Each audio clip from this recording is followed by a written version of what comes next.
Welcome everybody to the May 11th, 2016 Sherborn Board of Selectmen meeting. We've got a pretty packed agenda for this evening.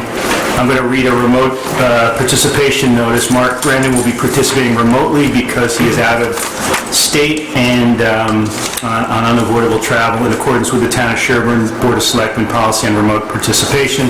Mark, just confirm that you can hear us and we can hear you. Yes, I can. Okay, very good. We can hear you as well. All votes will be taken by roll call vote. Anyone interested in speaking or providing comments must be recognized by the meeting chair before speaking. Once recognized, all speakers must come to the front of the room to be near the phone equipment, regardless of how brief the comment may be. Before offering comment, the speaker must identify themselves by first and last name every time they are recognized, and additionally should provide their home address the first time they are recognized. If a communication problem is encountered, we will take a brief break and try to resolve the issue. If the line disconnects, the remote participant is responsible for trying to reestablish a connection by dialing back into the system. If the problem cannot be resolved in a few minutes or continue to occur, the use of the equipment will be stopped. Background noise, conversation, and speaking without being recognized should be kept to a minimum, and we ask that all attendees remain quiet throughout the meeting unless recognized to speak. Okay, and so we've called the meeting to order. Can we, Diane, do you mind reading through the agenda for us? Sure. David's absence. At 6 o'clock, we'll have a public comment. At 6:15, there will be a reorganization of the board after town election. At 6:20, we have 2 Eagle Scout proclamations. At 6:30, consideration of draft comments to the Mass DEP regarding General Chemical. At 6:40, Frank Byron and Zach Fentros from Mallison and Heath will be here to discuss the fiscal year 2015 audit review. At 7:10, Ben Stevens, developer of Coolidge Crossing, is coming in to discuss his 40B development. At 7:45, we have 2 appointments to consider to the Open Space Committee for Dave Colleen for a 3-year term and for Leo Kavanaugh for a 2-year term. And then at 7:50, under Selectmen items, we have the acceptance of resignation from Grace Shepherd from the MBTA Advisory Board. And we've set the next meeting date for May 25th and consideration of minutes of March 31st and April 13th. Okay, very good. Thanks, Diane. Anything to amend? Well, if Mark isn't going to be on the entire time, I'd ask that possibly we take the Open Space Committee, at least part of it, while we have a quorum that doesn't include me. Okay. Agree, I'll need to accuse myself. That's fine. We can do that right after the reorganization and before the other stuff, if that's okay. All right, great. So Diane, we'll just change the order on that. Okay. Everybody's okay. Okay, so let's have a vote to accept the agenda. So moved. Second. Okay, so moved by Mr. Yan, second by Mr. Colleen, and we have to take a roll call vote. Mr. Colleen? Aye. Mr. Yan? Aye. Mr. Brandon? Yes. And I'll be yes also, and so it's 4-0. The agenda is adopted. Now we have public comment, and we have Pat Cassell talking about the Farm Pond Advisory Committee business. Yeah, I have a couple of things that I wanted to say. On Monday, we have the summer sign-up for all the activities in the summertime, and that's going to be held here. And during that, I have some T-shirts that FPAC put together, the Protect Farm Pond T-shirts. I don't know which camera you're using, Rick. That's the one. And we sold them at the Arts and Crafts Fair. This is to support the activities of FPAC and Farm Pond and Farm Pond. And I will be at the summer sign-up on Monday to sell T-shirts for anybody who's interested. So we've still got a couple of them left. And Pat, where is the summer sign-up? The summer sign-up is going to be here in at this Town building. Hall, in this building. You can go on the town website and get the list of organizations that will be here, okay, including the baseball and everything. Sure. So they will be here, okay? And I will be too. So anybody who, aside from that, who would like to buy a T-shirt to support Farm Pond, let me know. Okay, very good. Thanks, Pat. Now we have Susan Tyler, who has a community service announcement.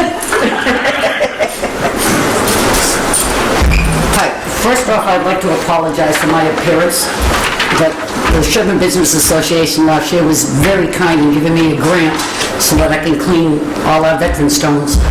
And as you can see, I'm more than willing to have help, but please do not wear your good clothing. But the reason I'm here tonight is, once again, I've said it for many years, the town is getting overrun with garlic mustard. It is a highly invasive plant. I suggest if you don't know what it looks like, just type in garlic mustard on the internet. You'll find all sorts of things. You cannot compost it.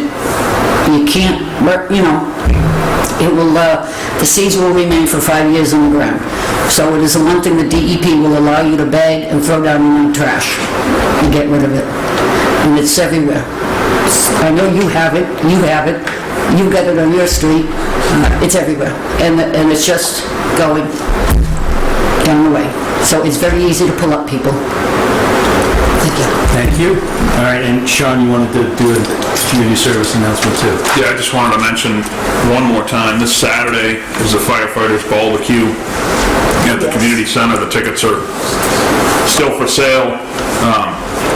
We may actually sell out of tickets prior to it, I'm not sure. You can go on the Sherborn Fire Rescue Association's website to get a link online if you choose, or you can pay by check. It's a great event. Annually we were doing what was called the Firefighters Ball. This is a little different take on it, but it's for the same cause. It's for the fundraising of the Firefighters Association. Okay, very good. All right, so we'll move on. Next is reorganization of the board after town election, which we do on an annual basis. And there is a procedure in the board's rules, operating procedures, that describes how it's supposed to be done. So I guess nominations require no second. Majority votes shall constitute an election. So I'll take nominations for chair. I'd like to nominate Mike for chair for this year. We don't second it? Is that what we said? You don't need to second. We don't need to second it, but I was really pleased with the way the board operated this year, so I'll do an informal second, and I would nominate Paul DeRensis as vice chair. Okay. We're doing a ticket this year?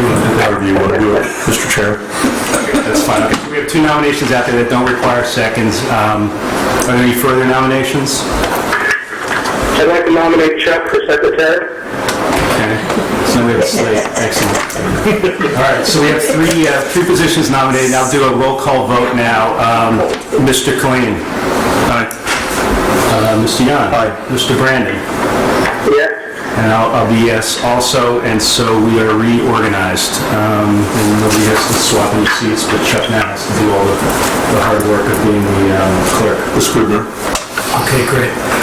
Next, we're going to take out of order the appointment, and thank you guys for nominating me again. I'm happy to serve another year. I appreciate the confidence that shows you have in me. Open Space Committee nominations, because Sean is recused from that, I guess, and there are two open seats that we have proposed appointments for. Dave Colleen to a 3-year term expiring June 15th, 2019. Leo Kavanaugh to a 2-year term expiring June 15th, 2018. And both of these guys do a lot of other things for the town, so it's very nice to be willing to serve on the Open Space Committee as well. We have in our package information concerning the fact that these were these positions were advertised, and these two gentlemen were volunteered to be appointed. And if we have any further discussion on this, or we take a nomination? I would nominate David Queen for a 3-year term to the Open Space Committee expiring on June 15th, 2019, and to serve as the liaison to the Town Forest Committee, and Leo Kavanaugh to a 2-year term expiring on June 15th, 2018, and to serve as a liaison to the Recreation Commission. Very good. I can second that. And so we'll take a roll call vote, and Sean, I understand you're recused from this? Okay, so Mr. Yan? Aye. Mr. Brandon? Yes. And I'll be yes also, so thank you for serving, and you're appointed to the Open Space Committee, Dave, and Leo Kavanaugh as well. Thank you. So, okay, let's move on. We've got proclamations now, and Mark, if I know you mentioned you could sign off, if you want to sign off, thank you for being on. If you want to stay on, you're welcome to. I'm going to stay for a little while longer, but if I'm not there, I've got Okay, thank you. Okay, so Send goes for me. it'll be easy to see, Sean. Okay, so we've got 2 Eagle Scout proclamations, and maybe the clerk can practice his new role and read a proclamation. If you don't mind, Chuck? Certainly. The first proclamation is, whereas Connor F. Lancaster has earned the rank of Eagle Scout, and whereas this achievement symbolizes his creative examples of service, strong leadership, and organizational skills which have made a difference in our community, and whereas Connor has demonstrated his ability to set a goal and exhibited a personal desire and tenacity to follow through successfully, now therefore we, the selectmen of the town of Sherborn, on behalf of all its citizens, extend their congratulations and best wishes on this occasion of the Eagle Scouts award ceremony, in witness whereof we've caused the seal of this town to be affixed to this proclamation on this 11th day of May in the year 2016. Okay, very good. And do we have a vote on a motion on this? I guess I'll move to adopt this proclamation. Second? Okay, we'll take a roll call vote. Mr. Yan? Yes. Mr. Brandon? Yes. Mr. Clean? Yes. And I'll be yes also. Okay, so I don't know if Connor is here, but congratulations to Connor. And we have another proclamation here I for... don't see anyone under 40 in the audience, so I don't think they're here. Good. Fine. Samuel Stone, if somebody wants to read that. Okay. This is a proclamation from the town of Sherborn, whereas Samuel D. Stone has earned the rank of Eagle Scout, and whereas this accomplishment symbolizes his creative examples of service, strong leadership, and organizational skills, which have made a difference in our community, and whereas Samuel has demonstrated his ability to set a goal and exhibited a personal desire and tenacity to follow through successfully, now therefore we, the selectmen of the town of Sherborn, on behalf of all its citizens, extend their congratulations and best wishes on this occasion of the Eagle Scouts award ceremony. In witness whereof we have caused the seal of this town to be affixed to this proclamation on this 11th day of May in the year 2016. Okay, and so moved that we adopt that proclamation. Second. Okay, moved and seconded, and we'll take a roll call vote. Mr. Yan? Yes. Mr. Brandon? Yes. Mr. Clean? Yes. And I'm yes also. Okay, and congratulations. I don't know if Samuel is not here either, I guess? No, neither You've one. determined? Okay, thank you. And we'll sign those, and when Selectmen Durensis and Brandon are available, they can add their signatures, and we can get them to the 2 Eagle Scouts, but that's a great job by both of them. Chuck. Okay, so the next item we have is consideration of the draft comments to DEP. And I think this is, it's a little bit of a work in progress, isn't it, Diane? It is. What's the status on this? The General Chemical has extended the comment period till March 31st, and currently we have a consultant, May 31st. May 31st, I'm sorry, May 31st. We have a consultant working with TRC to get those comments together and to bring forward to the board for the May 25th meeting for review.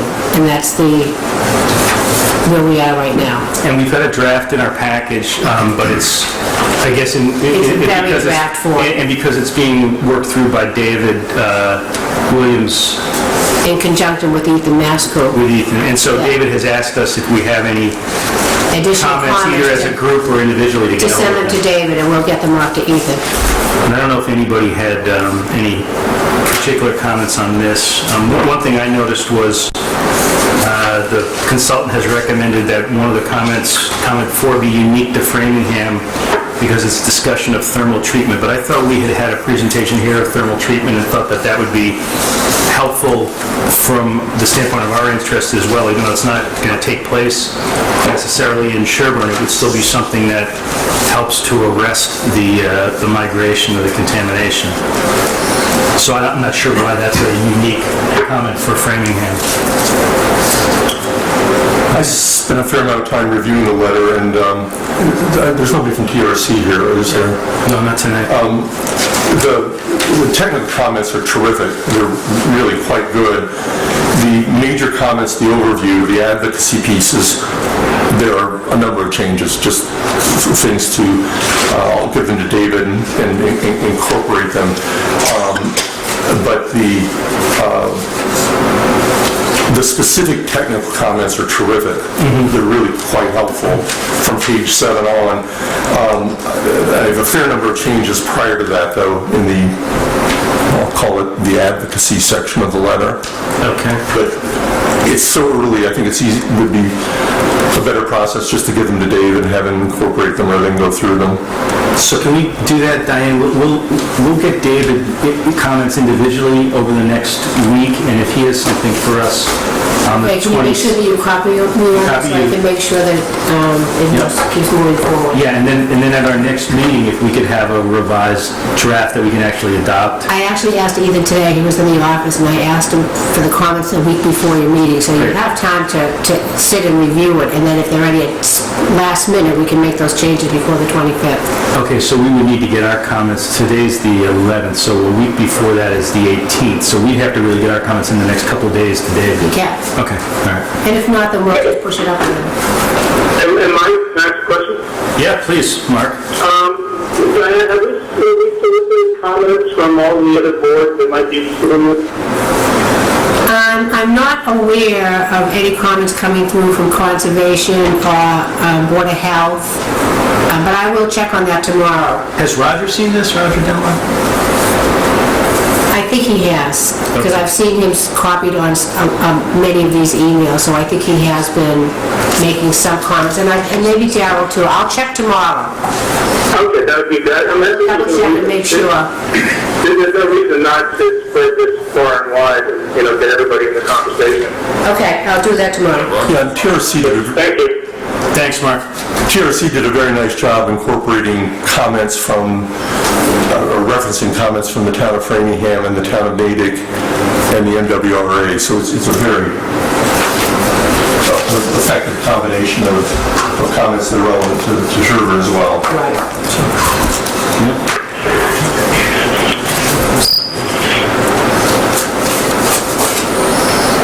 They did, I'm sorry.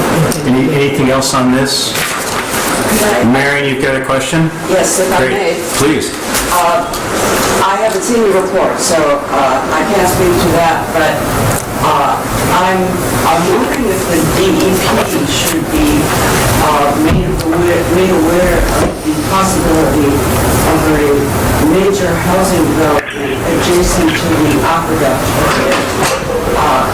The concern might be, I don't know, that take a hydrologist and DEP to decide this, but it could be that the major draw of water out of the bedrock at that location could change the hydrology of the area in terms of perhaps total speculation here, but drawing plume faster than it would otherwise have gone into the Meadowbrook Brook area and the new development area. Just a question that... And there's a very easy spot to put it in the letter. That's a great suggestion, because the letter does address some of the letters relying on private wells and noting that there's this project that has been proposed those, and it'll expand the numbers. I think it's a great idea. Yeah, not just the number, but the flow of water through the rock. Right, unless they find a way to tie into public water, right?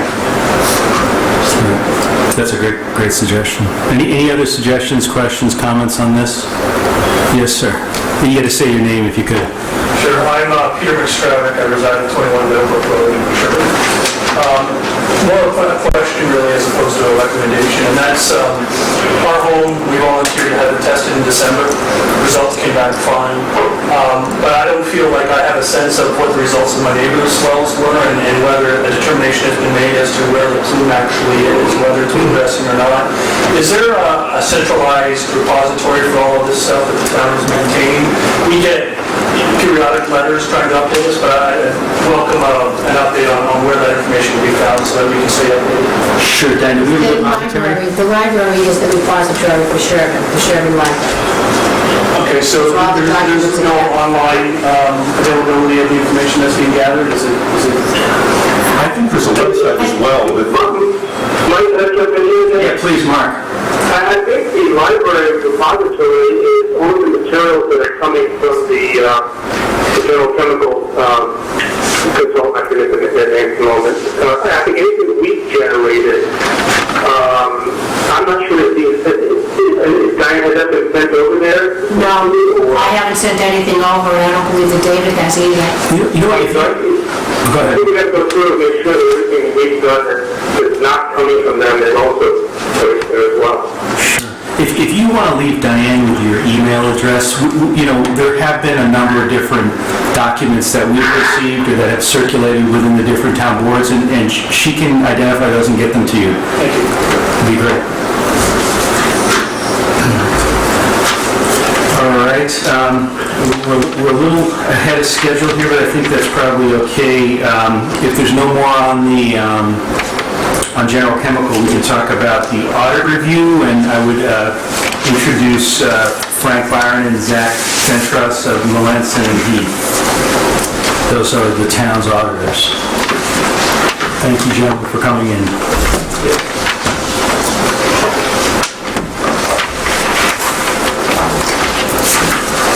Good evening, my name is Frank Byron, I'm the president of Melanson Heath CPAs, and it is Zach Fentruss, and he was a supervisor on the audit this year.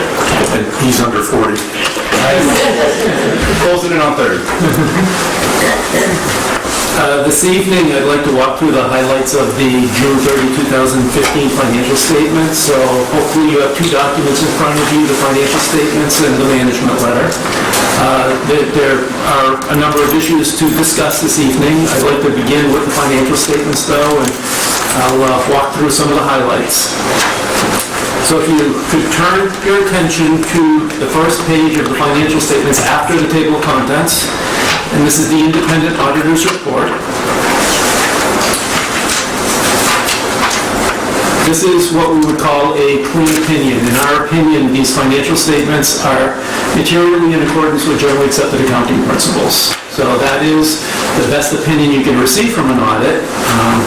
One thing I'll mention though is that these financial statements that we're giving a clean opinion on are after making numerous audit adjustments, numerous material audit adjustments. We would not have been able to give a clean opinion on the financial statements that were presented to us to start our audit from. We had to make a lot of adjustments, and after those adjustments were made, in our opinion, the financial statements are in accordance with generally accepted accounting principles. And we'll discuss that further as we go into the report and into the management letter.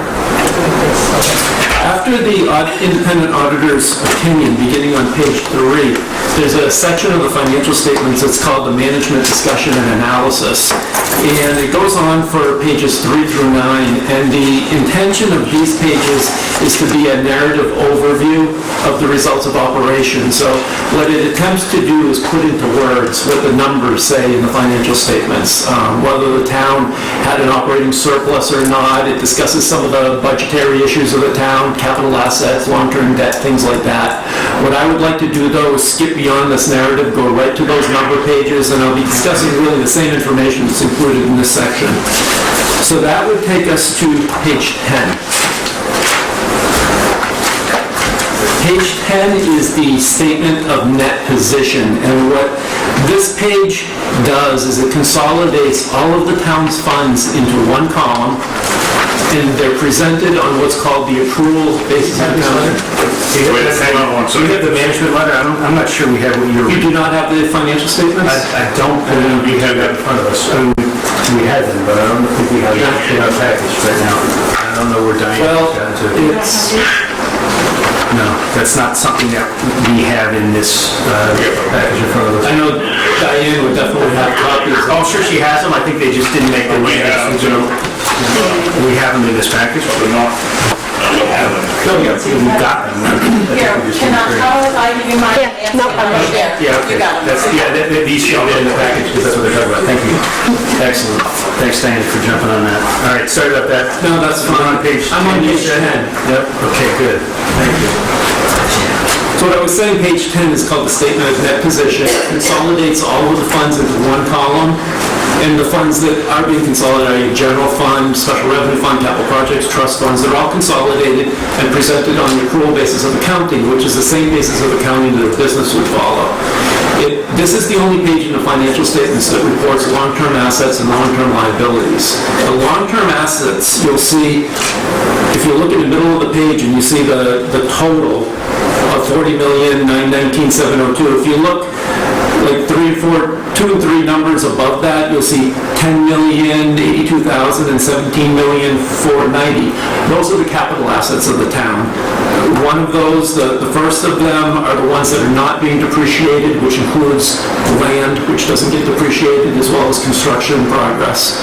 And 17 million is your depreciable assets, which would be this building, other buildings, equipment, furnishings that are being depreciated over their useful lives. Similarly, about a third way up from the bottom of the page, you'll notice the subheading of non-current, and that's non-current liabilities, and the first of which is bonds payable. This is the section where your long-term liabilities are reported. One thing I'd like to point out is that there's a new liability that's reported in these financial statements this year for the first time, and that is the last of these large non-current liabilities, which is the net pension liability, $9,464,261.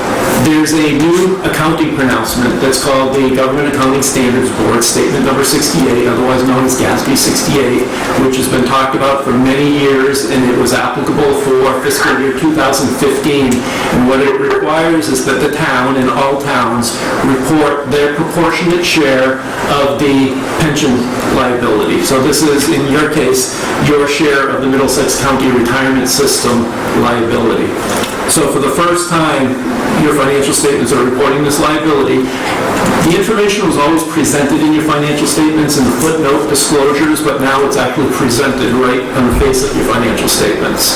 So the amount is roughly $9.4, $9.5 million. Now, because you have that large liability, if you look at the second number from the bottom, you'll see unrestricted net position. Now, net position represents the equity of the town. The difference between your assets minus your liabilities is your equity. The unrestricted portion is in parentheses, $6,451,147. So that means it's actually in a deficit position. Now, that doesn't sound good. It's not good, but you're not alone. Pretty much every other municipality in Massachusetts is now in a deficit position because of those unfunded pension liabilities that are reported now. Until that liability was reported, you were not in a deficit position, but now you are. Now, the bond rating agencies are not getting overly excited by that because they always knew what that liability was, and they always included that in part of their evaluation of the town's bond rating, and you have the best bond rating there is, so they weren't overly concerned with it in the past, and I'm sure it's not going to make any difference now either. Another thing I point out, though, is if you look at that net pension liability, $9.4 million we were referring to, the number above that is other post-employment benefits. And this is health insurance benefits that are paid for retirees. And this is a number that your actuaries actually calculate. Now, that $2.1 million isn't the total amount of that liability. Up until now, generally accepted accounting principles has said that the actuaries must come up with a 30-year funding schedule for these other post-employment benefits. Nobody is requiring the town to actually fund it in accordance with that 30-year funding schedule. So what generally accepted accounting principles said is whatever you don't fund annually that the actuaries suggest you do is what gets added to this liability. So incrementally it goes up and up and up each year. And after about 8 or 9 years of that GASB, you're at $2.1 million liability. The overall liability, though, is $9.6 million. Now, there is a new government accounting standard requirement that's going to be applicable in 2018 that's going to change the way this gets recorded so that instead of incrementally adding to it each year, the entire $9.6 million is going to have to be recorded in 2018. So in 2018, instead of $2.1 million, it will be approximately $9.6 million unless the town does any substantial funding between now and then. So that will mean that unrestricted net position on the bottom that's in parentheses will be even more in the deficit position at that point. But again, you're not alone. The rest of Massachusetts municipalities, as well as throughout the country, are in the same position. If we could turn to page 12 now. Page 12 is the balance sheet for your governmental funds. This presents the financial statements the same way that the town tracks it in the general ledger, which is a fund accounting basis, not an accrual basis. It's more of a cash basis of accounting. There are columns there for your largest funds, which are your general fund and the library campaign fund, and then a lot of your smaller funds get consolidated in the next column, which is called non-major. Those would include various special revenue funds, revolving funds, school grants, town grants, capital project funds, and various trust funds. All get consolidated there. I'd like to focus our attention, though, on the first column, which is the general fund. For the most part, what we're going to be seeing is the numbers are extremely strong. You're in a great financial position for your general fund. And the trends are all very positive for the activity that occurred in 2015. Your cash and investment balance, the first two numbers, which is $5,533,000, respectively, are up about $400,000 from the year before. Most of the other numbers haven't changed very much. The next number down, though, which is property taxes received, you see $526,955. That represents property taxes that have not been collected as of year end. There's a footnote that gives a breakdown by levy year for those, but for the most part, all of that $526,000 is either the current year levy or prior year levies, which are leaned. So the town does a very good job at collecting its property taxes, and for those that aren't collected, they're leaned. So the money is protected. The town will eventually collect on those. When we go down to the bottom of the page, the most important number, I think, in these financial statements, in that first column, is the third number up from the bottom, which is the unassigned fund balance. And the amount is $3,309,239. That's increased from the prior year, $686,000. Now, it's important for a couple of reasons. One is the bond rating agencies, when they look at that number, they gauge your financial strength in that number. That's one of the key numbers. And they use as a gauge that they like that number to equal somewhere between 5 and 10% of your general fund budget. Now, at June 30, 2015, that $3.3 million is actually 13.1% of your budget. So you're well beyond even the range that they would consider to be in a strong financial position. So the bond rating agencies would be very impressed with that number. That number has been consistently increasing over the last 3 or 4 years.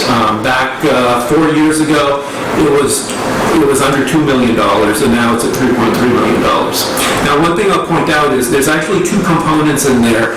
Your regular stabilization is included in that number. Generally accepted accounting principles say stabilization is supposed to be consolidated in there. So the regular stabilization, which has a balance of $565,000, is part of that $3.3 million. Now, the other reason that that number is so important is because when the town gets its free cash certified with the Department of Revenue, free cash is a calculated number, and it's based starting with this number. So dollar for dollar, the higher this unassigned fund balance number is, the higher your free cash balance will be. Now, in your case, I just mentioned to you that this unassigned fund balance went up $686,000, but your free cash actually went down $780,000, and which doesn't make any sense at all. But that is because of the issue that we're going to be talking about as we get to the management letter. It was based on a balance sheet that was submitted to the Department of Revenue that was incorrect. And our calculation of your free cash shows that your free cash should have been about $1 million higher than it was. And we think it should have been about $2.2 million instead of $1.2 million.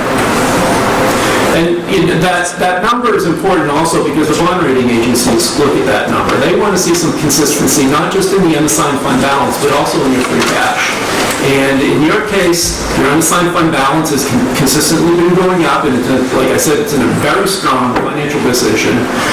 But your free cash had been going up until this past year when it went down dramatically, and I'm sure the bond rating agencies will be asking questions about that.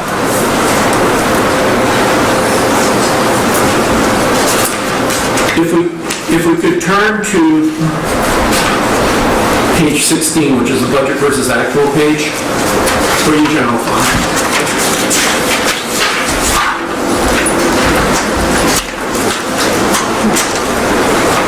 This presents the budget compared to actual. There are two columns for the budget, the original budget and the final budget. The original budget is what you open the year with, the final budget is what you close the year with. So if there were any special town meeting or reserve fund transfers, those get reflected in the final budget. The top part of the page deals with revenues, bottom part deals with your expenditures and appropriations. I'm sorry, on page 16. If you look at the right-hand column, which is the variances, things that are in parentheses have a negative impact on the budget, and if they're not in parentheses, it's a positive. If you look at the right-hand column, the subtotal in the middle of the page, you'll see $806,535. That's the amount of revenues that exceeded the budget. So it was very good. However, it's really, if you look at the number above that, you'll see $604,752 under the category of transfers in. This was one of the transfers that was made by the town during the year that, it was an unusual transfer, put it that way. It was one that we left. We didn't make an audit adjustment for that. We let the town close things out. Basically what it was is a couple things that were tracked in the special revenue fund. One of them was MSBA proceeds, about $324,000, and that money is being used to basically as a funding source for bond payments annually. It doesn't necessarily matter whether it's tracked in a general fund or in a special revenue fund where it was before. However, the town accountant wanted to close it to the general fund. So it became part of your general fund, but it's set up as a reserved fund balance in the general fund. So it did not become part of your free cash, or should it have been part of your free cash. The other item that's large in that $604,000 transfer in is circuit breaker money, which is special ed money that comes into the town from the state, which the money is restricted for special ed related purposes. Typically, the Department of Education likes to see expenditures charged against that in a special revenue fund, but the accountant closed that to the general fund. We required. We want to make sure that the school department was in agreement with that. We were told by the town accountant that the school department was in fact in agreement with closing out that circuit breaker to the general fund. That one did have the impact of increasing your free cash for the year. But it's very unusual to do that. I've never seen anybody close that to the general fund before. How much was the circuit breaker? That was $270,000. So those two components make up nearly all of that $604,000 excess of what got transferred into the general fund over the budget. If you look down the second number from the bottom, in that right-hand column, you see $763,715. These are the turnbacks of the budget. This is what the departments did not spend or encumber at the end of the year. So that it got closed out to fund balance, and that did get added as part of your free cash. So this is one of the reasons why your free cash really should have gone up from the prior year, because you had turnbacks of $763,000. That number is pretty consistent with the year before. The year before it was about $600,000 it was turned back. So in all, the town beat the budget, the bottom right-hand number, by $1,570,250, but keep in mind that about $600,000 of that is because of those couple large transfers in that were made. Otherwise, it would have been about $900,000, which would have still been a very good year for the town, beating the budget.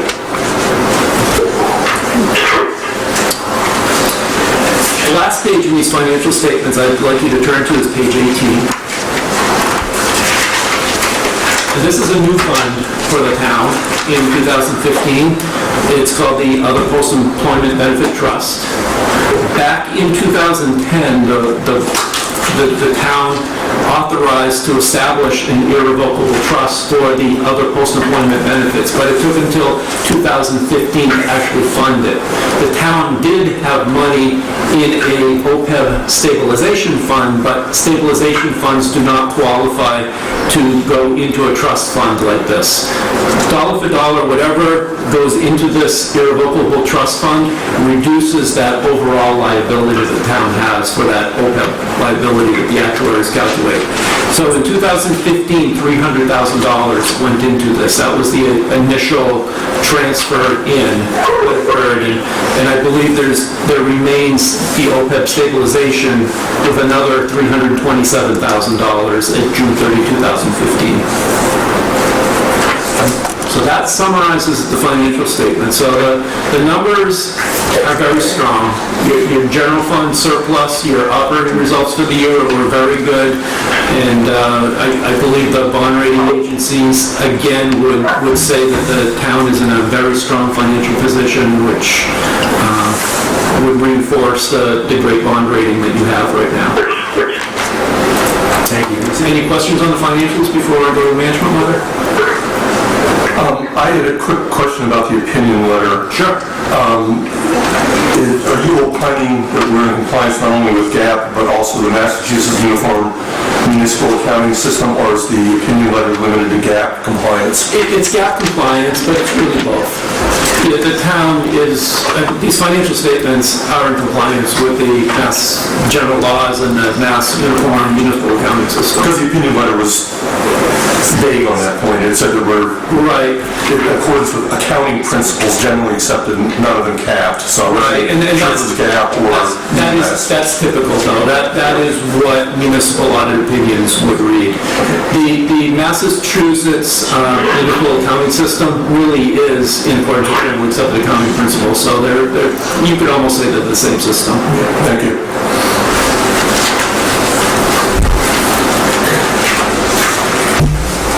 The other report is the management letter.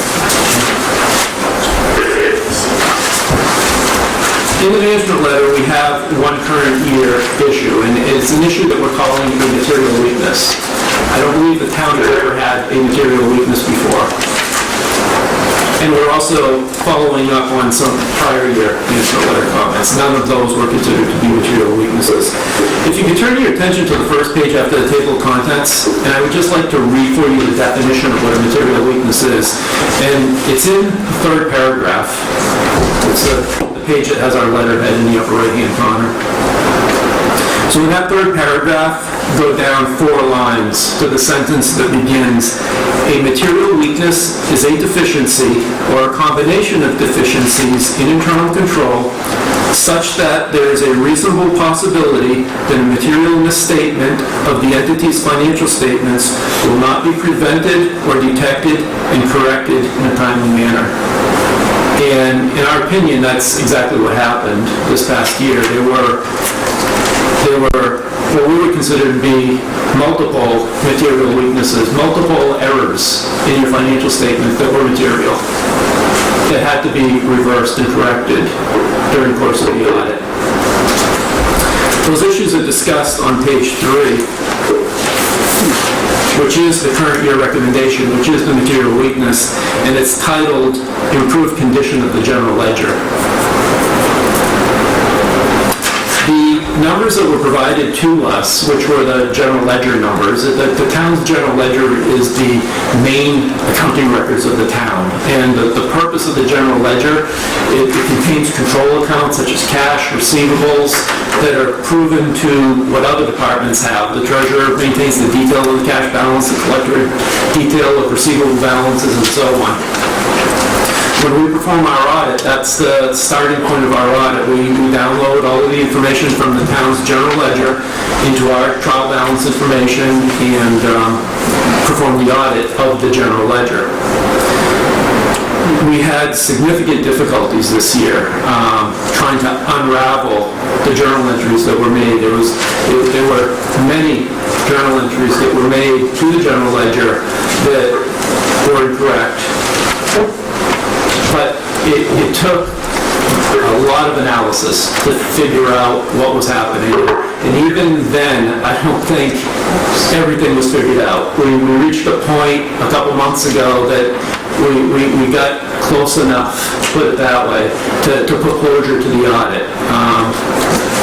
When we brought these proposed adjustments to the attention of the finance director, and she disagreed with us and felt that the numbers were correct and that our proposed adjustments were incorrect. And we had a meeting that was held that it was Zach and I there, the finance director, Diane was there, and David was there to discuss it back in December. And we disagreed. We were very sure that there was mistakes that were made in the general ledger, material mistakes. And the finance director felt we were incorrect, and so we said, well, we have choices here. We could, in the audit right now, present the financial statements incorrectly. However, our opinion would have to say that these financial statements are not in accordance with generally accepted accounting principles. The finance director suggested that be the approach that is taken. I felt it would not be in the best interest for the town to not have a clean opinion, particularly in a situation where you're a AAA community. It's just unheard of to do something like that, and the town administrator agreed. So we suggested that the town get an arbitrator, mediator, another CPA firm, another reputable CPA firm that does municipal audits to look over the proposed adjustments that we were making to see whether they agreed with us or not. And if they agreed with us that those entries would be reversed out of the town's books to correct them. Otherwise, if they agreed with the finance director's entries, they would have to convince us that they were in accordance with generally accepted accounting principles. I I don't know whether or not the town ever got a mediator, arbitrator, CPA firm or not, but over the next several weeks, pretty much on a weekly basis for a while, we would get emails from the finance director saying, okay, you can reverse this entry, and then, okay, you can reverse this entry. Until maybe a couple months ago or so that we came to the point that all of the entries that we were suggesting be made, the finance director agreed that they should be made. So at this point, they have been. And that's the reason why the financial statements, in our opinion, are materially in accordance with general accepted accounting principles. Some of the entries were not in accordance with general accepted accounting principles, clearly not in accordance with general accepted accounting principles. Others were mistakes of large transfers to the tune of hundreds of thousands of dollars that were made in duplicate. They were posted twice, and we could see that they were posted twice. Finance director disagreed with us, ultimately changing her mind though, and then allowed us to reverse out those entries. There were other entries and transfers that were made that were based on errors, where the finance director had various spreadsheets to summarize the activity of various special revenue funds. When we looked at those spreadsheets, and after she did that analysis of the spreadsheet, she adjusted the general ledger to agree with those spreadsheets. When we looked at those spreadsheets, we saw there was formula problems. They didn't add across properly. Therefore, the adjustments that were being made to agree to those numbers were also incorrect and had to be reversed out. So that's a handful of the adjustments we had to make. There were a lot of them, though. That's just a summary of the larger ones. Define a lot. 10 or 100? Closer to 100 than 10. The listing that we had, I've got two questions on that. Yes. It was 14 pages of listings with 65 adjusted journal entries. Were there any AJEs that you wanted to be reverse changed that were not made? No, I mean, I didn't like that circuit breaker transfer because it's generally never done that way, but we allowed that to stay because we were told the school department agreed with it. Well, one of the major concerns I got is these AJEs total, I rounded to the nearest 1,000. As I said, 65 entries on 14 pages, just under $18 million. Now, it's close. That's about $12,000 under $18 million. That I've only sat on an audit committee for a private for-profit company. It was substantial, $500 million in sales. I never saw AJEs in this kind of range. Where does this fall into your experience? We audit approximately 200 governments in New England per year, and I don't recall this many adjustments myself. This was easily the most difficult audit we had this year. And what impact did it have on timing of both the audit letter and the calculation of free cash? You indicated that the calculation of free cash was off by $1 million? Yeah, the timing of the free cash was not delayed. It was calculated by Department of Revenue. I spoke with the Department of Revenue rep, by the way, when we were going through difficulties, because I knew the free cash was wrong, and I called the rep, and because we were told by the finance director that the Department of Revenue gave their blessing on all the transfers that were made. And so I called him to say, did you give your blessing of all these entries? And he said, no, I didn't give a blessing. He said the town was the first of his municipalities to submit for free cash certification. And when the numbers came to him, they looked very odd. And when he would raise a question about a particular number, he would get a new version of the balance sheet. reflecting the change that he suggested. And that went on several times. And he said it was, I believe he said it took a couple months before free cash ultimately got certified. And he allowed it to happen because he felt it was a very conservative number. The Department of Revenue was always concerned they don't want to overinflate what the free cash number is.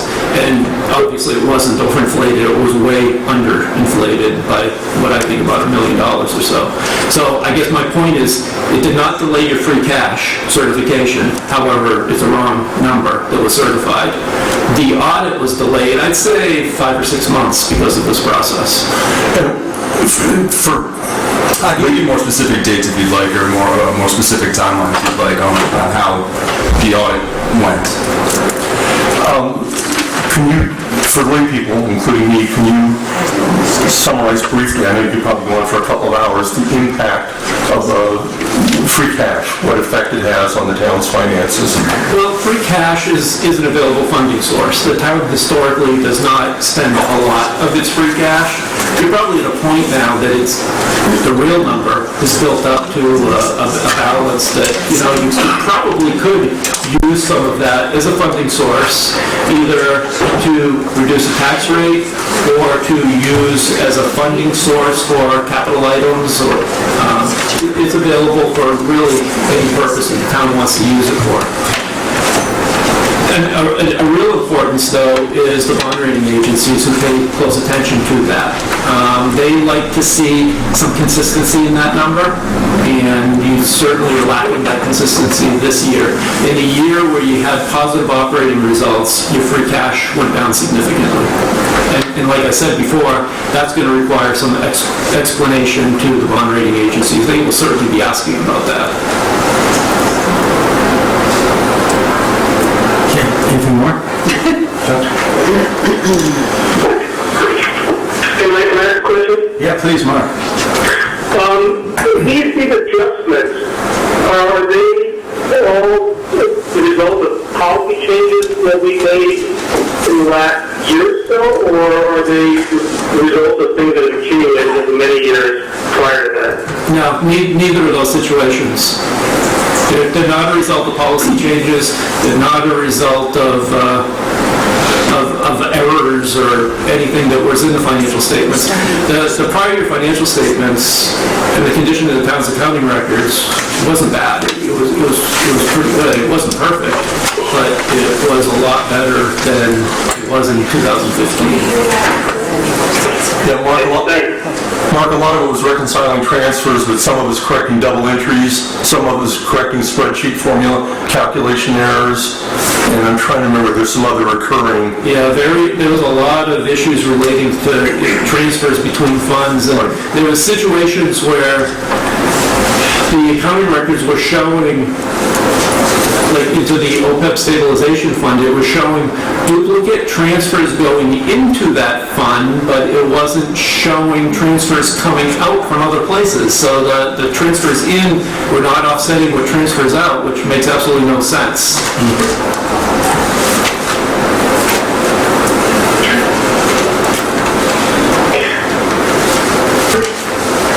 Okay. Zach, did you have anything to... Okay, we're here for questions. Well, Zach had a timetable, but, basically the bottom line is it caused us probably 5 months or so of delays. 5 months of pulling our hair out trying to unravel things. I mean, myself, I oversee the quality control of 200 audits in the firm, and I typically don't, and I've been doing municipal audits for 34 years, I usually don't get overly involved in the details of the audits. I review them and things like that. It was so complicated that I literally spent a couple weeks myself digging into looking at the entries that were made to the town's general ledger and able to unravel a lot of it, but a lot of it was back and forth, and we couldn't make sense out of it. Did that have an impact on the fee, or was this a fixed fee? Well, it was a fixed fee. We did not come to the town. Thank you very much. Anything else. Quick question, again, this may only be relevant in the private sector, but internal audits are useful, particularly SWOT audits, Yeah. people not knowing that they're going to occur, Yes. focusing on a special issue. Yep. Are you aware of how many internal audits the town conducted in the last year? I believe none. That is something, there was one? That's correct. There were none. Oh, there were none, yeah, that was my understanding, there were none. And while it's not part of your management letter, is that something you would recommend? It is something we recommend. I mean, the same rationale for the Absolutely. for-profit context, I would think would apply here. The town accountant statutorily is the internal auditor. The town accountant has the ability to go to any department that receives or spends any money, including the treasurer, collector, and any other department. But they can't provide an opinion letter, but they can provide a check balance Yeah. and a early warning system, That's if you will. correct. Okay. Anybody else out there have questions particularly? No? Okay. Well, thank you for coming in. Okay. Appreciate it. All right. Yeah, I'm sorry David wasn't here. I think he probably, he was probably in communications with you during most of this time. We have been in communication with him throughout the process. Yeah. Good. Thank you. All right, we've got, is the planning board here? I have to let them know that. Why don't you let the planning board know? He's a very popular guy. We've got to get the planning board in here for you too. I thought Gino was a popular guy. He is too. Look at this, we're almost on schedule.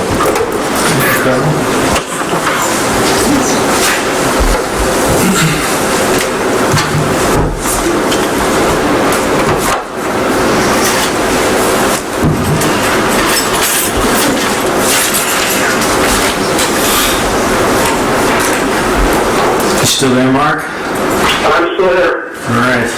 Can't get enough of this stuff, huh?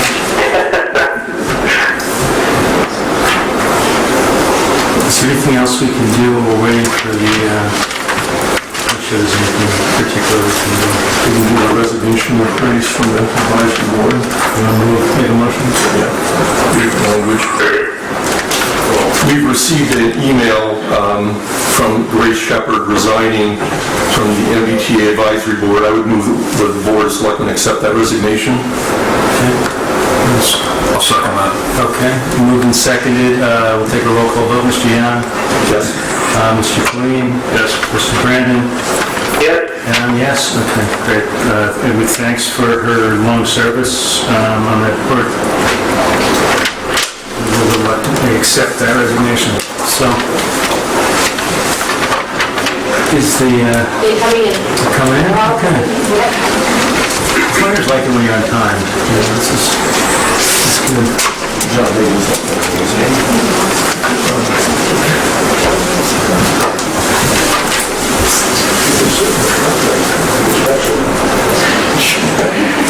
Grace, we reluctantly accepted your resignation. We reluctantly accepted your resignation from the MBTA. Thank you. They had initially let me out, so it was on Monday.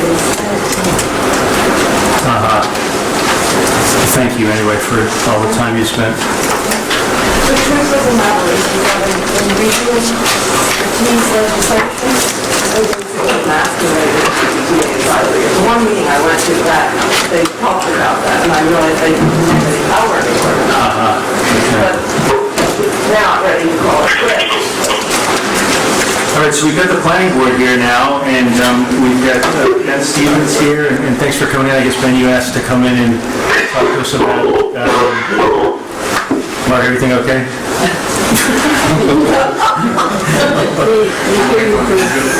Mark Brandon is participating remotely. I think he said he was there. So Ben, you asked to come in to speak to us about a new proposal you've got. I guess that's, I don't know if it's been formally filed yet. Maybe you can tell us where it stands, but I think you've at least filed some kind of notice that it would be, it's on the way. Sure. Okay. And if you could sit up there, just because we've got all this new sound equipment. And there are a couple seats up front, Suzanne, or anybody who wants to sit.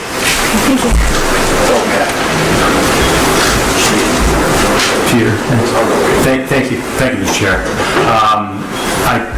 probably don't think it makes sense to go into a lot of plan details and layouts, but I just wanted to do a quick overview and be available for some preliminary questions. Just to give you a status update, we did submit a project eligibility letter application to Mass Housing for the 20-acre site up on Coolidge Street at 104 Coolidge. We submitted that, I think it was on April 22nd. We did get a confirmation from them that the application was complete, and they anticipated a site eligibility letter coming out from their department within 60 days. So my guess is sometime the end of June, early July, we would have a site eligibility application. The project basic parameters are there's 88 units. They're for sale housing. It's about 4.3 units per acre. It is the same style unit, townhouse style unit that we were thinking of for the fields at Sherborn. So it's 2,600 square foot units. They're in 3-unit buildings and 4-unit buildings. They're your typical garage front stacked unit. They're not flats or anything along those lines. So there are 3 levels, a basement level, a first and a second floor. We did design all of these units for 3 bedrooms on the second floor because that was a concern at the Board of Health level about bedroom count. So we went ahead and presumed that each second floor would be 3 bedrooms. So we are proposing 88 3-bedroom units. 22 of those will be sold as affordable, deed-restricted affordable. Those will sell somewhere in the $190 to $200 range, $200,000. 66 other units would sell at market rates, and I think we've estimated somewhere in the $650 to $750 range. Project of this size will take a certain number of years to build out, so we probably plan several phases to phase the project in, because it's certainly not something that can sell out in a 1-year period. And we do have to design a wastewater treatment plant. We have found acceptable areas on site, and we've hired a hydrogeological company that will proceed with the permitting at the state level for a wastewater treatment plant. And we have 2 connections out on Coolidge, so we've got a connection at 104 Coolidge, 84 Coolidge, and we also have a back connection on the Gray Road, which hits Meadowbrook Road, but we anticipate talking to our traffic engineer and fire safety in town about what the best deemed access would be for both fire and safety and traffic count. We're about a half a mile from the Speen Street, Coolidge Street intersection at the bottom of Speen Street, Natick, Framingham. And that's the basic parameters of the site. There's very little wetlands. I think there's 15,000 square feet of wetlands on the whole site. And the site is basically a knoll, if you will, so there isn't a lot of cuts and fills. There is some moving of some earth, but there won't be a lot of material brought in or taken off. And we don't anticipate any blasting because all our deep hole tests were fairly deep, so we didn't encounter any significant ledge when we were out there testing. That's the basic outline. I'm happy to answer any questions.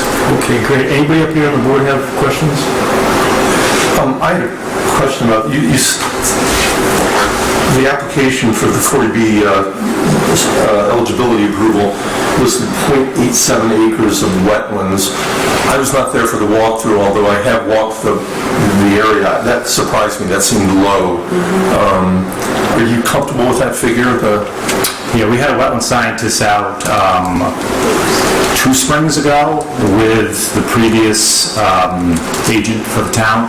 Before we did any testing, we had to identify where our wetlands were, and most of the wetlands are up against the golf course, if you will. We abut the Natick Golf Course, so at the MWRA Natick Golf Course by Gray Road, so up in the northeast corner of the property. Anything else, Sean? Questions? Mark, you were there for the walkthrough, weren't you? I was. How how wet was it when you were there? Maybe I walked it about 2 weeks ago, maybe 2 weeks ago. I did not find it particularly wet. It's been raining that day. There were some muddy spots, but, and again, keep in mind, I'm probably the least expert person on board in these things, but, nothing really jumped out at me. I certainly didn't sink up to my boots in mud as was forecasted. But I do have a question. And we didn't kind of care to chat about it. I'm sure you know about the chemical situation over in Framingham, and I know you're planning to use private wells for this. Do you have any concerns about that? We did have some preliminary conversations. My hydrogeologist is well aware of the situation. We do have concerns. We will be investigating it further. But at this point, we don't see that as a significant stumbling block.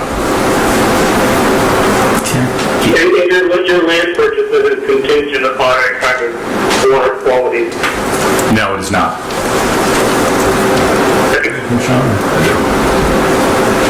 In this document, you didn't mention 84 Coolidge Street, but you just did as an option for the road. And I'm not proposing the road should go either way, but what was the intent of not? I noticed it's listed on the property lines of the original map, but it wasn't listed as part of the acreage or part of any of the control of this project. Correct. We have another piece there at 84. It became available in this process. The owner of the property wanted to sell it. I deemed it appropriate to acquire it at the price he was trying to sell. It does have significant wetlands, and it does have a significant hill, and it does have the power lines. So it is 16 acres, but quite a bit of it is unbuildable. But it's not part of any application at this point, other than access if our traffic engineers and the fire department deem it's a better access road. Okay. Makes sense. And one more follow-up. You're probably not, but 1,000 feet from Natick's water main and fire hydrant. Have you had any discussions with the town of Natick or to the sellers as far as at least for fire protection? We have had preliminary discussions. We've sort of determined that that would take cooperation from your board with the selectmen board. I did talk to the DPW director in Natick. It is up at their town manager's office, if you will, for further discussion, but it would have to be part of a sort of more global water solution, I believe, for that area, which would involve support of the selectmen of your board, because it'd have to be an intermunicipal agreement, which I certainly couldn't offer or provide without support of this board. We've looked at it conceptually. We know what Natick's capacities are and what they aren't. We understand it's probably a negotiation I would have to have with Natick for what they would want in return monetarily. And we're willing to explore that if it makes sense for your board, basically. So. Anything else? I was wondering, Ben, about the three-bedroom nature of these units. Have you considered doing two-bedroom units at all? I mean, in terms of demand and need in our town, two-bedroom units would seem to be a pretty attractive approach for us. We did, and my typical, we've done 100 or so of these units in the exact same units in Sudbury and Southborough, and they're two bedrooms and three-bedroom units. And we've found there's plenty of demand for both. However, we have spent 6 or 7 months at the local Board of Health and determined that even if it was 2 bedrooms, it would be classified as a 3-bedroom. So it sort of didn't make a lot of sense to have 2-bedroom units in the project if they were just going to be considered 3 bedrooms. And that's a local regulation, or that was an interpretation by the Sherborn Board of Health. Yeah. So that units they were treated as single-family homes under the they were actually treated by the Board of Health under both the local regulation, and that was their interpretation of the state regulation as well. So they determined that they were 3 bedrooms regardless. And that's not the case in other towns, you don't find that? We actually called DEP, and they said that's not their interpretation of bedroom count. So that's part of our appeal. That's our land court appeal right now on the fields of Sherborn, is that ruling by the Board of Health. So are you open to reconsidering the unit size if you get that worked out? Yeah, there's quite, I think I'm pretty familiar with the demand, because we've probably built 200 houses in Natick, and we have an incredible demand of my age group with the kids in college or the kids out of college that know they're going to be working for the next 20 years, but don't want to be in a 55 or older, but they want to downsize. So we feel there's a huge demand for that is virtually unmet Metro West. Meaning what, 2-bedroom? 2-bedroom. Much of demand is... Yeah, in Sudbury, we had 2-bedroom and 3-bedroom options, and we didn't really get a premium for the 3-bedroom.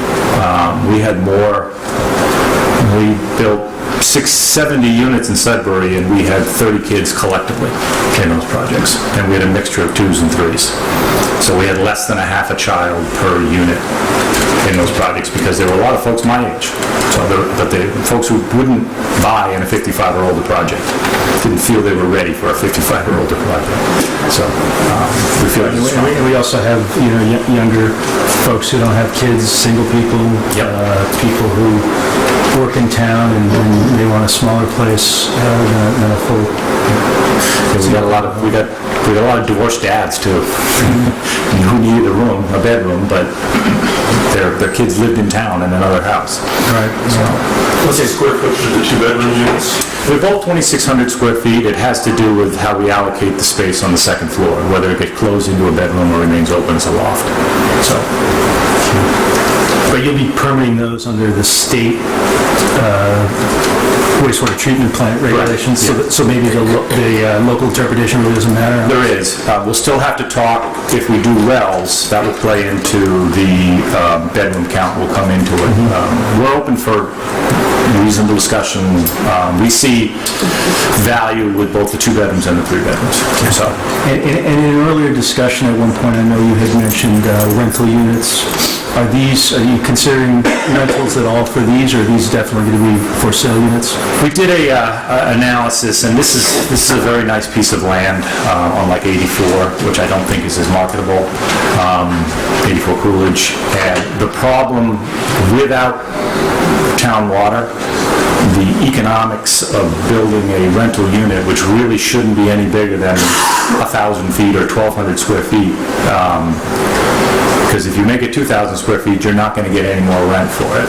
So the economics of a small unit of a rental is smaller units and potentially stacked units, 3, maybe 4 stories high, like South Natick Hills, the Pulte project. But without water for fire protection and water domestic, you really can't put more than 7 or 8 units in a building, which now is not economical to try to do a rental. So in order to do a rental, you need to contemplate doing 3 or 4 larger buildings, and you really need town water to do that. So if Natick water were an option, then you probably could do a similar number of units in more centered on the site, more collected right in the middle of the site, if you will. In rental units, from a 40B standpoint, all count as affordable. Yeah. So, right, yeah, you'd have 22 counting on this. The number of units would probably go up, especially if 84 were included, but they all would count. So if the project totals came in, you'd be talking about maybe 100 or 120 units, but they'd be 1,000 square feet each. So collectively, the buildings are smaller, and you'd have a lot of 1-bedroom units. But you'd get 120 you'd be done with your affordable housing requirement, because you only need about 100. We've got the planning board here. I guess I would want to open it to planning board questions next and town planner questions, and then we'll open it more generally to other folks. I Just because of the way the sound system works, Mary, if you and others can talk into that microphone, it'd be very helpful. Pass it along. I think so, unless Pat tells you you can't. Marion Nitro Planning Board in 25 Prospect Street. I'd like to follow up on your analysis of rental versus condo or whatever else you would propose, because you know a lot more about the market than I do, but it seems to me that people like single dads or families starting, or even couples looking for a much smaller place, would contemplate a rental, and not necessarily a rental that's only 1,000 square feet. If you put 1,000 square feet in a rental, that kind of limits it to, the transient single person, or, a rental over a very short period of time. Basically, you have a less stable community, closes it off to families. And I would say in the interests of the town, not necessarily yours, but the town would benefit from having more rental units in terms of meeting our quota, because we do want affordable housing. So I'm wondering where you get the figures that tells you that a rental unit would have to be 1,000 square feet. It would have to be stacked 4 or 5 stories high. What's your assumption? My assumptions are based, we just finished a 60-unit rental project in Ashland, and we did quite a bit of research, did quite a bit of market study on this market, and yes, there is a demand for a higher-end rental. The problem is there's much less of a demand for that unit. And once you hit a certain price threshold, you're sort of pricing yourself right out of the aggressive market for rentals, if you will. So creating, if you did a 1,800 square foot unit, 3-bedroom unit, yes, you could rent it, but your rent per square foot on that 3-bedroom is always less than your 1,000 square foot 1-bedroom rental. So if you're going to build 3,000 square feet, you can either make them 3 units or 1 unit. Your rent per square foot is going to be much higher on the smaller unit than is the bigger unit. Right, so justifiably, you're looking just at the economics of it, Well, not the impact on the town. Not necessarily. We look at the 40B, and it has to pass financial muster to get permitting to actually be built. So it can't be built. If it's 2,000 square foot one-bedroom rentals, you wouldn't get financing. You wouldn't even get past the project eligibility letter, because they'd see that as a foolish venture. So. Excuse me, Mike. Yes, Mark? I'm going to jump off. I just want to say thanks for letting me participate. Well, thank you for participating when you were trying to have some time for yourself, so thanks, Mark. We'll turn All right, this take care. Mark has left the building. So I want to go back, John Higley, Planning Board. I'd like to go back to the numbers you were talking about, that you described. And you said about 100 to 120 rental units. And that's in addition to the 2 or 3 or 4 bedroom, or a mix, or? No, I don't think it's in addition to. We are contemplating a smaller rental on the 84 Coolidge parcel. And quite honestly, we'd love a subcommittee of a representative from each board in town that would sit down with us in a room and try to say what's important to us. And everyone have that's typically how we do it. When our last 3 projects we permitted were done with a working group that talked about what was important. Talked about the importance of affordability, affordable housing, but also talked about infrastructure, other issues, water, sewer, and all those items. So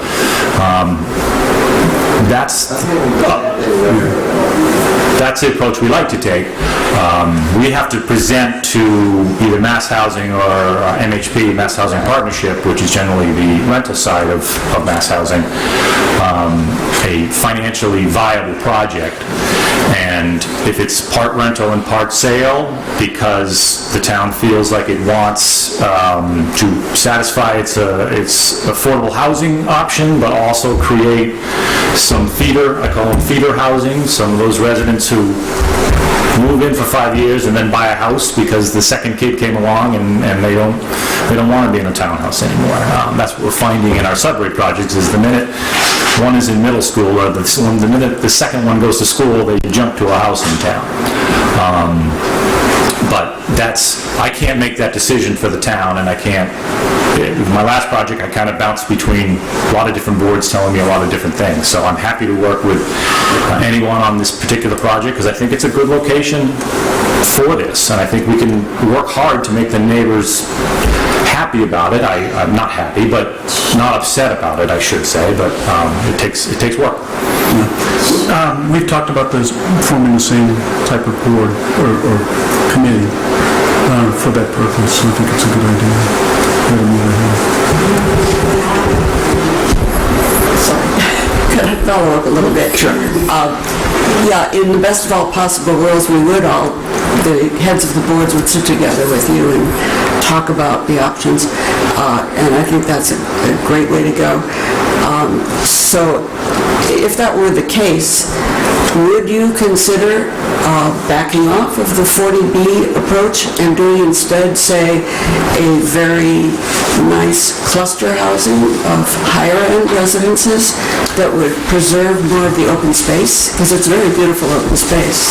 Agreed. And that certainly would sell in Sherborn. Agreed. And, your own profit would be unlimited. I mean, you could sell it for whatever it's worth. Our bread and butter is single-family homes. That's what we do. We do 40B because we run out of land. There is no land anywhere. There's no land in Dover, Wayland, Weston.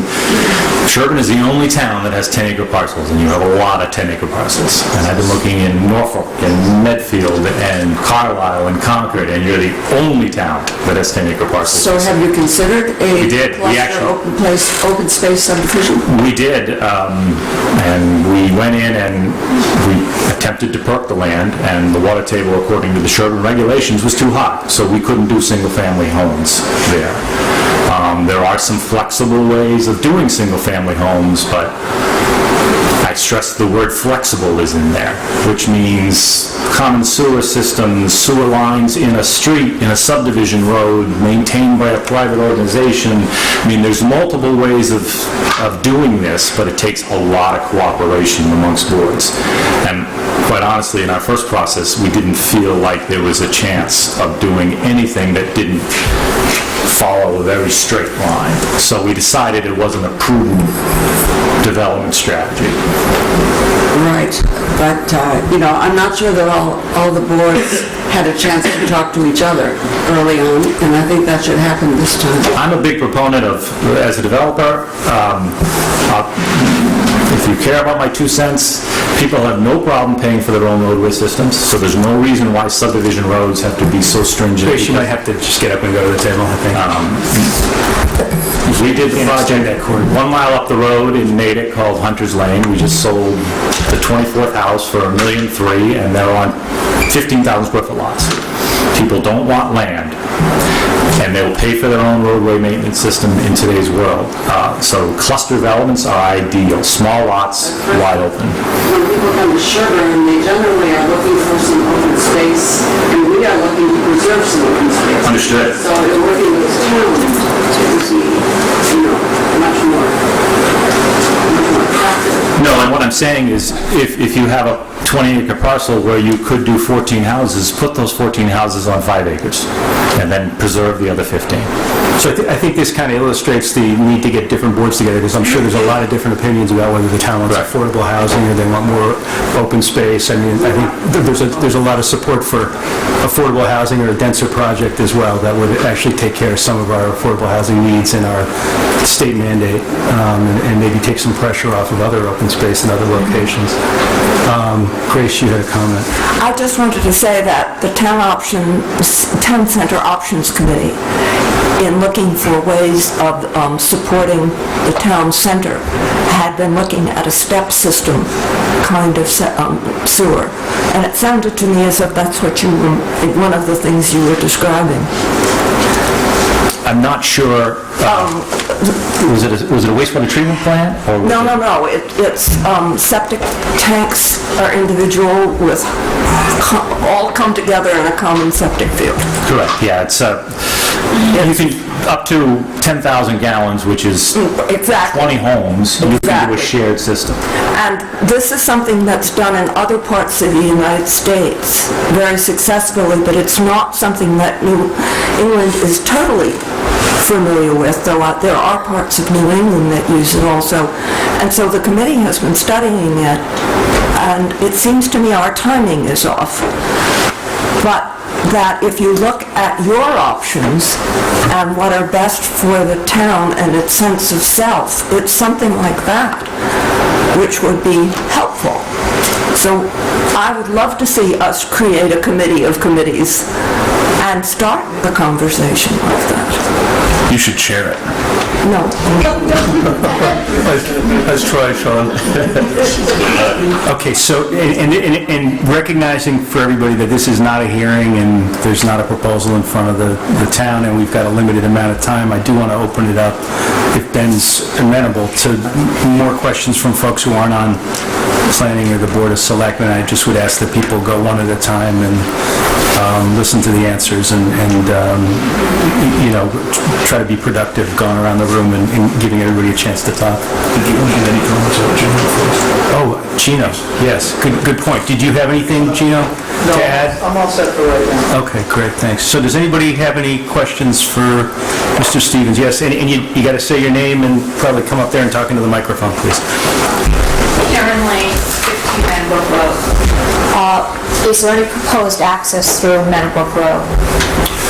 Right now, we have we would call it a fire access from Gray, which is off of Meadowbrook. Okay. Has a traffic study been done for Coolidge and for Speen Streets? It's in the process and will be part of our application. And so the study is not complete yet? No. And are you aware that the traffic between 5 and 6 o'clock backs up on Coolidge halfway down the street and backs up in the morning on Speen almost to the Sherborn town line? Yes. And so are you aware of the impact of the amount of traffic that these cars are going to bring to these roads that already are congested? So this sounds a little like argument instead of question, so I'm wondering if you could just ask a question. I asked the question, but the reason is that no butter has been told about this project. That's exactly right, because this is the first time he's come into a meeting to talk about the project, and the application hasn't even been filed yet, so he's But there's so much work given an that has opportunity to been do this. done already that we feel that this is a fait accompli, and that we are being presented with something that when this is all done, we're going to be told as abutters, now come to a meeting and listen to what we've decided as a town for this area. I think the zoning board would still have to approve this as a 40B, so you'd have public hearings just like the one over on Washington Street did, and there'd probably be a lot of them just like there were there. And everybody would get their input through that process, so they really will get their input. I don't think it's fair to pepper him with these kinds of questions here because he's told you he doesn't have the study yet, so. I have one last question, Yep, but it's please. a question. What is the estimated real estate tax for each of the condos? The gross real estate tax should be about $1 million. No, the estimated real estate for each of the individual. The market units, presuming they're $700,000 in value and presuming they're taxed at a full market, are $14,000 a year. Okay. Thank you. I might suggest that Ben could probably explain how that process works a little bit with some of the studies he's going to go through next year. Yeah, do you want to do that? That's a great idea, Sean. We probably won't be filing presuming that we get the site eligibility letter sometime in the next 60 days, sometime in late summer, we would be filing a comprehensive permit that would have our traffic study, it would have sort of a full stormwater management plan, it would have locations for the proposed septic, although we won't be going to the Board of Health with that, because we'll be going to the state with that.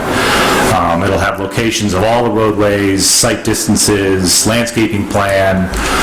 So I presume that next fall, September, October, we would start a lengthy zoning Board of Appeals review of that application. So that's what we anticipate. And just a question for you, because you're going to the state on the septic, and is that a public process where people had comments, they could talk to DEP about that? How does that work when you... I can't speak for the public process at DEP. I don't think it's much of a public process, but the burden, if you will, our burden of permitting is extensive. Groundwater studies, fracture analysis, before we can submit anything. So we have a proposed location. The fact that we have neighbors with wells plays critically into our overall design. So all that information has to be gathered and presented. So the neighbors on Meadowbrook who have wells and the neighbors on Coolidge, we have to show them all, locate them all, and make analysis to all of them from our septic field. So. Grace, let's some folks up. You want to add something, you said? Yes. I just wanted to tell you that the Lockwood Street neighbors are probably closer to your construction than some. So just throw that into your... Absolutely, and we would need to consider them more for buffering. I've learned a lot about hydrology, and they're all higher than me, much higher than me. So I've been told that means they're probably safe from a hydraulic standpoint, but that'll have to be analyzed as well. Okay, Bob Murchison. Bob, if you don't mind, with the mic, thanks.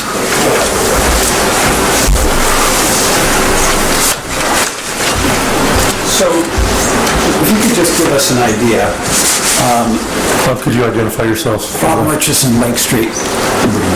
If you could just give us an idea of the rough trade-off, if we had something that approximated Title V, or maybe something a little more difficult than that, but approximated those rules, give us an idea of the economics of the trade-off between a $1 million single-family home or thereabouts versus these 88 units. What from the perspective of what gets you? Percentage profit is generally higher on single family. Gross profit is generally higher on 40B. Timelines on 40B are extremely long, but quite honestly, and this is something the Builders Association is working on, there's a project in Medfield that was approved for a 6-lot subdivision, and he is now making it a 40B, because if it's going to take 2 years to put a subdivision in, builders are now saying, why waste the time? I'll spend 2 years doing a 40B, because I'll end up with a higher profit. It may take longer. So I, as a medium-sized developer, sort of look for single-family first. Try very hard to do single-family first because it's a known quantity.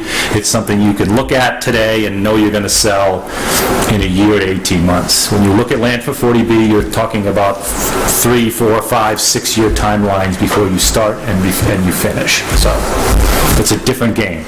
So, But it is your preference. not really.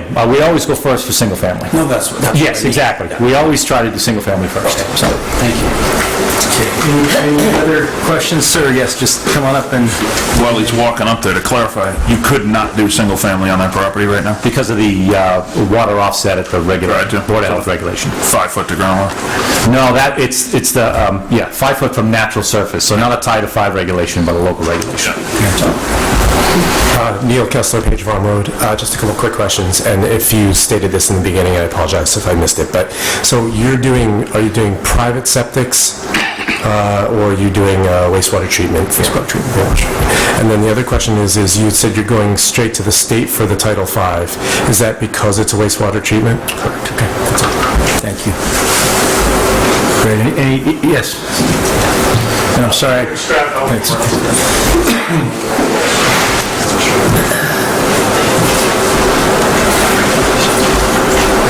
Peter McStravick from Meadowbrook Road.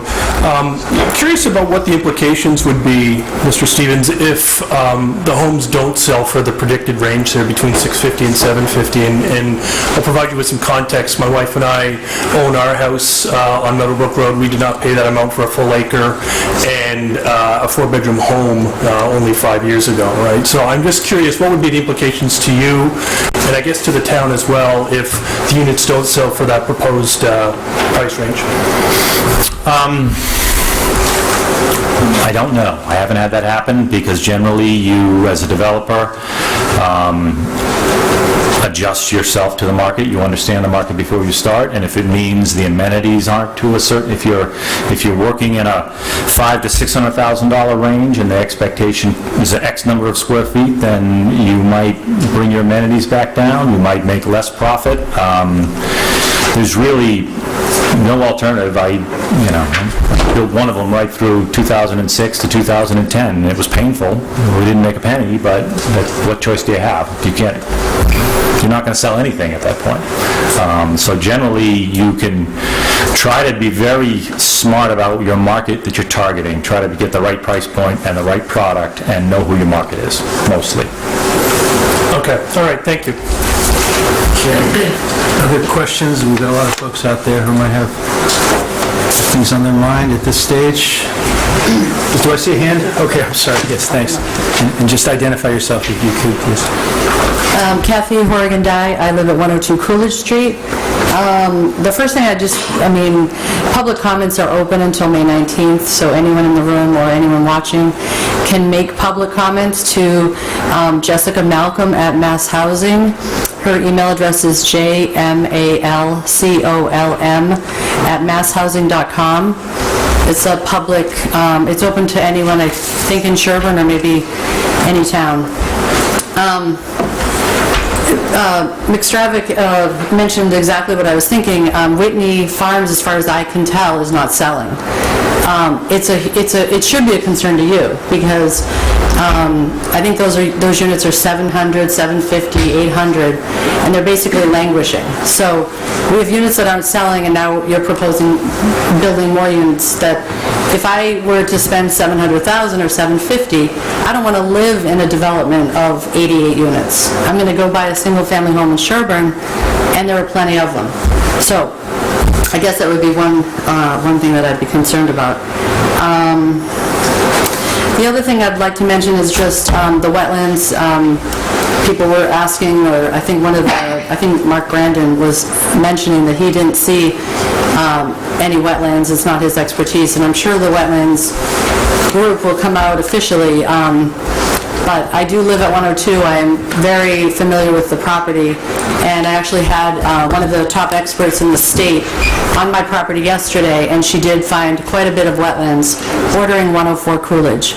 So I can guarantee everyone in this room that there will be many more wetlands flagged, there will be many more wetlands on the plan, and it will be a much higher number than the .87 or whatever the number is that you are mentioning. There's an intermittent stream going through the property, and onto 108, it goes under the aqueduct, it goes onto Meadowbrook, and it will certainly impede at least several acres of the development. So I don't actually have any questions for you. Mr. Lifferton.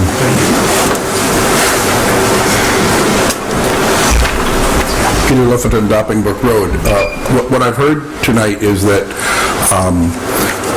an approach is single members of various boards working together with you on alternatives, but you're filing this plan already, and I guess my question is, when does it become too late to consider alternatives for the Coolidge Crossing project?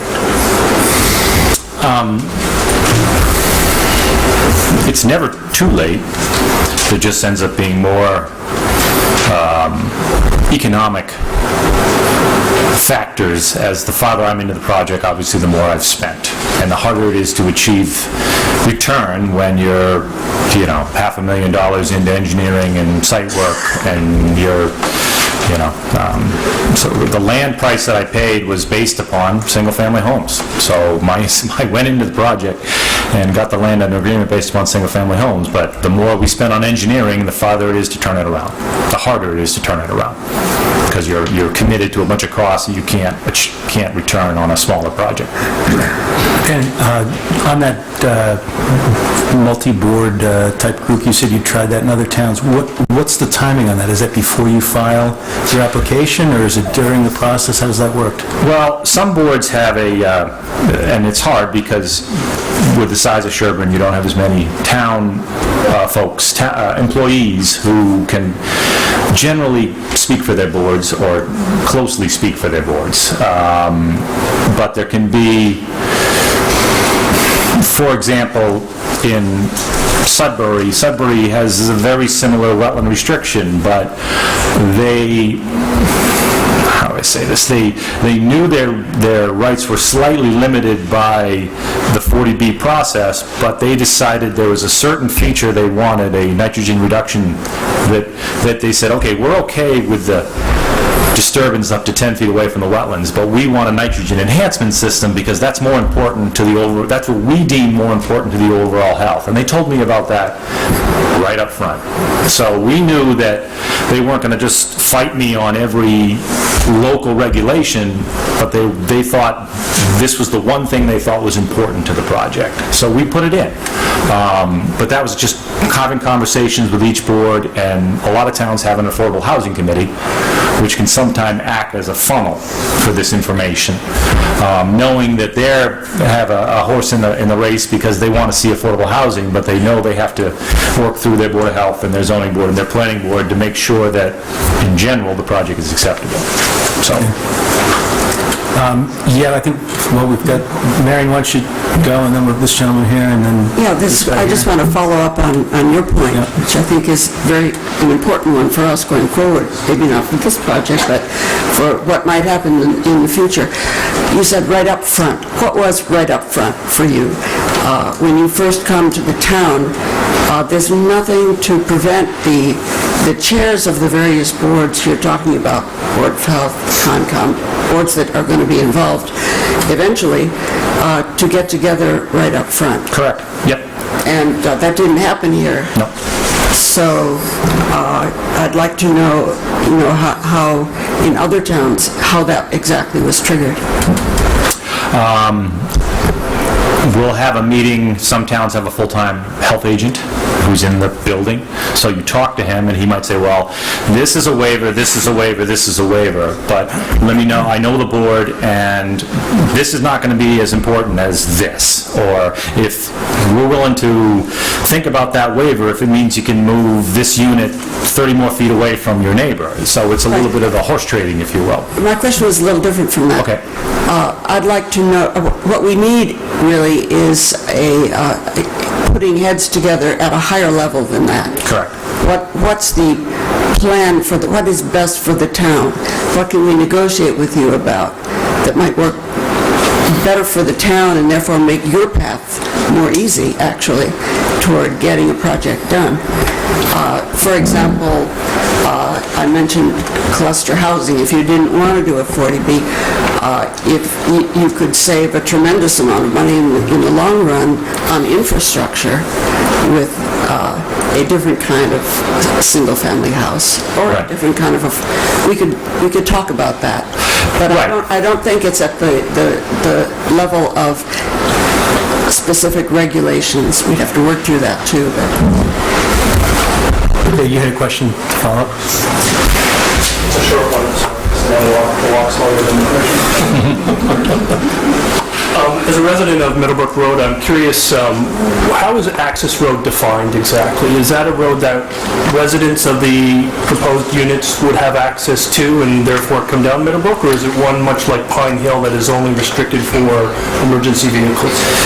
That's a discussion we would have with the fire department and see what level. Maybe he wants a certain maintenance done on it, so it needs to be at a certain level and it needs to be part of our plowing program, but I would defer to the traffic engineer and the fire chief or whoever's handling the fire safety, if you will, to have a conversation about what they'd like to see and what they wouldn't. And they generally understand the concerns of neighbors, so generally they think about all aspects of it, not just open it all up to 50-foot wide pavement so we can get in and get out.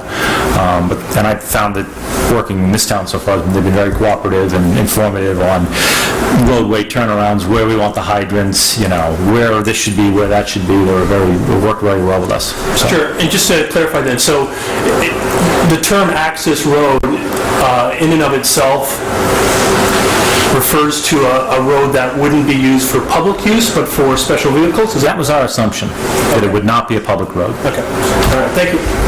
Just a follow-up question, I think. Yeah, Mr. Stevens, you indicated that in your mass housing comprehensive permit site approval application, you've done the fields at Sherborn pending, and then you have 4 other projects that you've completed. Looks like the first one was completed in 2008. Prior to that, you were doing all single-family construction? Yeah. And of those units, how many, was only the one in Ashland, the rental? Correct. No, there were no rental units in the 2 Sudbury projects, the Southborough project? Correct. Yeah. Okay, because I think I was at a Board of Health meeting where you indicated you've been doing this for about 30 years, so that's a lot of single-family, a lot of years living single-family. We've done, I think we're up to about 300 or 400 single families, but all Natick, Sudbury, Southborough, Westborough, Wayland, one in Weston, so right in this cluster. So, thanks. Okay. All right. Thank you for coming in. Thank you. Appreciate that. I think what you heard, Ben, is sort of an open invitation to have dialogue, and you gave us an invitation to. Love to do. Thank you. Okay, we've got just a little bit more business, right? We're not doing the executive session. No executive session. Could the selectmen read that record to create that at the bottom? I'm sure we could, and probably will. And I also, just in terms of process, want to remind people at town meeting there was an article for improving processes, and this would certainly be something I would think you'd want to talk about trying to improve, is the way the town receives and deals with these types of developments. If we're going to get a few more coming along, it sounds like. I would only encourage you to do it quickly. Sure. Thank you. It's not on our agenda. We can do it at our next meeting. Okay. Yeah, okay. I thought you were waiting here, Peter, for a motion or something. We can't. No, we can't do that. That's right. Next meeting. Thank you. That's right, exactly. And thanks to the planning board. Do you have anything else you want to tell us to do? No, nothing? Okay. I'm worried with what Gino has to say and what he wants us to do. I think Gino's laying low on this. He'll tell us later. Okay, great. Thanks, everybody. Thanks for all the input. All right, so we've got 2 minutes to talk about here. I don't know if folks have had a chance to go through those minutes. Paul had a few minor changes, which I made. Okay, I thought, Diane, I'm going to the March 31st one, and I thought we had a discussion about the pouring license, and it says we granted a request to waive the license fee and grant a waiver. Wasn't that the one where it turned out the police chief hadn't actually signed the form and we didn't need a license after all? Or am I mistaken? There was one of them, and I don't see it reflected in here. I'll have to go back. Actually, I think it's the bottom of page 1. Is it the second one? Okay. This event does not require police detail, and the applicant's not seeking a waiver of the license fee, but you're right, there was one where there was no police detail required. Maybe that's it. Yeah, we argued about it, and it wasn't even there. It wasn't that. Exactly. We didn't argue. We had You argued about it. we had a polite discussion. Yeah, right, exactly. Okay, so do we have a motion to approve these? What were Paul's changes? Just kind of Scrivener's type things? Oh, my goodness. Well, I mean, are they substantive or are No, they were they? not substantive. They were more grammatical little changes that he asked for. He can be Nothing tricky like that, though. He can change substantive. grammar. No, I know. Okay, all right, fine. so do we have a motion to approve, because I didn't see anything else in the 31st that was, So moved. okay, do we have a second? Second. Okay, all in favor? All right, great, so that's Diane, the 31st, and how about the 13th of April? Do we have a motion to approve that? So moved. You okay with that? Yeah. Okay. Second. Okay, all in favor of that? Great. Our next meeting is, I believe, May 25th. I think we set that the last time. We did. Which is, what, 2 weeks from today, Diane? Yes, and maybe on that next meeting, we can move ahead and set some meeting dates for June too. I think we will. And maybe the summer, if you want to consider that with people. We can certainly try doing that.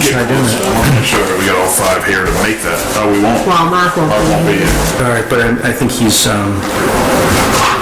indicated when he'll be back, and so we don't really have to worry about him until then. All right. We don't want to set the next meeting. Let's not set the next meeting Paul. right now. So let's set the meetings on the 25th. On the if we can. 25th, right. Okay? Sounds good. Great, thank you. Do we have a motion to adjourn? So moved. Second. Okay, all in favor? Great, thank you. We're done. Thanks.